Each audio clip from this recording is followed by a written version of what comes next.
بسم الله الرحمن الرحيم وبه نستعين وعليه نتوكل. أعزائي أعضاء جروب وقناة أرانب جد عصام، عزيزي مربي الأرانب المبتدئ، أتمنى لما يوصلك الفيديو ده إن أنت تكون في أتم صحة وأسعد حال، اللهم آمين يا رب العالمين. كل سنة وانتم طيبين. الأول بمناسبة السنة الجديدة 2026، يا رب تكون سنة سعيدة علينا جميعا ونحقق فيه كل اللي نتمناه، وربنا يوفق الجميع في السنة الجديدة دي، وكل سنة وانتم طيبين. الفيديو النهاردة يا جماعة أنا بعمله درجة الحرارة دلوقتي حوالي 10 أو 12.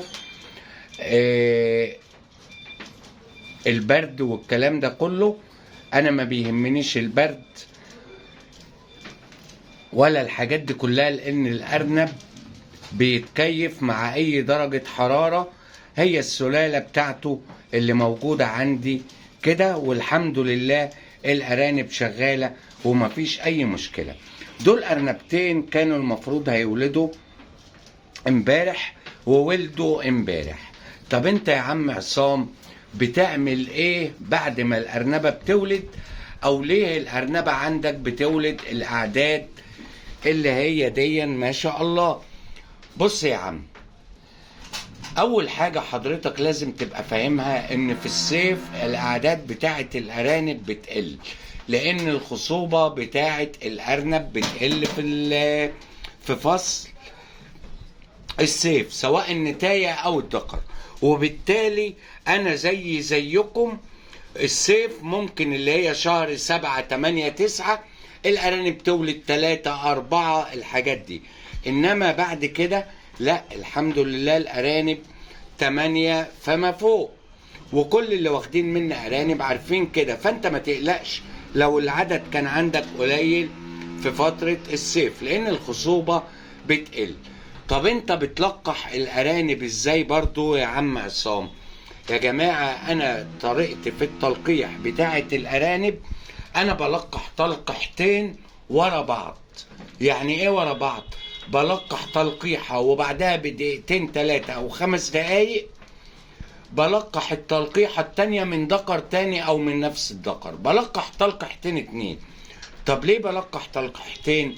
عشان ربما في التلقيحة الاولانية بتاعة الذكر بيبقى السائل المائي بتاع الذكر اكتر من عدد الحيوانات المنوية اللي موجودة فيه. التلقيحة التانية بتبقى الحيوانات المنوية اكتر من السائل المائي اللي بتعوم فيه عند الذكر. دي معلومة حبيت اقولها لكم. طيب هو مين اللي مسؤول يا عم عصام عن عدد الخلفة؟ يا جماعة الذكر ملوش دعوة بعدد الخلفة، النتاية هي اللي مسؤولة عن عدد الخلفة. ليه؟ لأن النتاية مجرد ما بتتلقح في خلال 8 ساعات بتنزل عدد معين من البويضات. نزلت 8 بويضات يبقى الأرانب هتبقى 8، نزلت أكتر أو أقل يبقى عدد الأرانب اللي بتيجي بتبقى هي العدد اللي موجود في البويضات. طب امال الذكر فايدته ايه؟ حضرتك البويضة دي بتتلقح من الحيوانات المنوية بتاعة الذكر. يعني فرض ام زي دي اهي، بص كده دي جايبة كام؟ بسم الله ما شاء الله اهم، اتفرج كده على الجمال. دي جايبة 10، دي كده نزلت 10 بويضات في ملايين الحيوانات المنوية بتاعة الذكورة، هي اللي بتلقح البويضات دي. اقوى حيوان منوي هو اللي بيلقح البويضة، ومجرد ما البويضة بتتلقح بتعمل غلاف على نفسها بحيث ما فيش اي حيوان منوي تاني يخترقها، وبالتالي يبقى النتاية هي اللي مسؤولة. بص كده الجمال والحلاوة، بسم الله الرحمن الرحيم، بسم الله ما شاء الله. الارانب اهي زي ما انت شايف رضعة وتمام ومية مية. دي كده جايبة 10 في الجو البرد ده، نتفة وهم كده متدفيين ومفيش اي مشكلة. طب لو الارنبة ما نتفتش عشان بكرية، احنا بنمسك الارنبة يا جماعة وننتف الشعر اللي حوالين وراكها ومن بطنها وكده، بحيث ان احنا ندفي الارانب. طب والنتاية دي بص كده، بسم الله الرحمن الرحيم. ادي 2 4 6 8. دي والدة اكتر من 10. اللهم صل على النبي.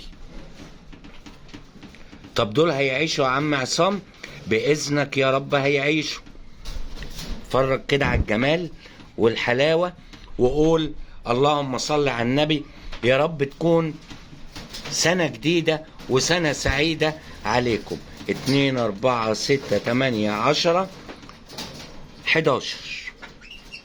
ادي 11 ارنب، وزي ما انت شايف عايشين وتمام ومفيش اي مشاكل بالنسبة لهم. فاللي عايز اقوله لك ان الام هي اللي مسؤولة عن افراز البويضات، وهي اللي مسؤولة عن العلف. الذكر هو ما عليه ان هو بيلقح البويضات بتاعة النتاية. طب انت بتعمل ايه يا عم عصام بعد ما الارنبة بتولد؟ انا يا جماعة ما بعملش اي حاجة خالص لما الارنبة بتولد. انا كل اللي بعمله ان انا اجيب لها حزمة بقدونس، اي حاجة زي كده، واكلها لها. انما لا بدي مضادات حيوية ولا بدي اي حاجة للارنبة اللي بتولد.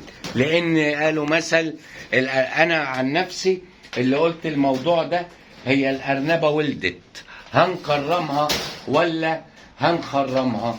فانا شايف ان انا بكرمها، ان انا احط لها جزرايه، احط لها عودين بقدونس، اي حاجه زي كده.